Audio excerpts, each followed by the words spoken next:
সকলকে শুভ নববর্ষের প্রীতি শুভেচ্ছা ও অভিনন্দন। সকালবেলা উঠেই চান টান করে নতুন জামা পরে খাওয়া দাওয়া কমপ্লিট করে আবার রেডি হয়ে চলে গেছিলাম আমাদের দোকানে।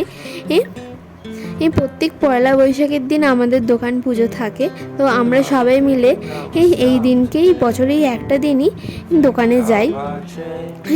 আজকে আবার আমরা গেছিলাম ইওলা ট্যাক্সি করে, একটা ভীষণ অ্যাস্থেটিক ব্যাপার ছিল, খুব ভালো লাগলো। তারপরে দেখো আমাদের লক্ষ্মী গণেশ খুব সুন্দর করে সাজিয়ে রেখেছিল। সেখান থেকে জাকারিয়া স্ট্রিট ধরে আমরা রয়্যালে চলে যাই। প্রত্যেক বছরই আমরা পয়লা বৈশাখের দিন এখানে খাওয়া দাওয়া করে তারপরে বাড়ি যাই।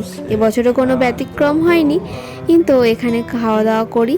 এখানে বিরিয়ানি আর মাটন চাপ নিয়েছিলাম, দারুণ খেতে। তোমরাও এখানে এসে একবার ট্রাই করে খেতে পারো, দারুণ খেতে প্রত্যেকটা খাবারই।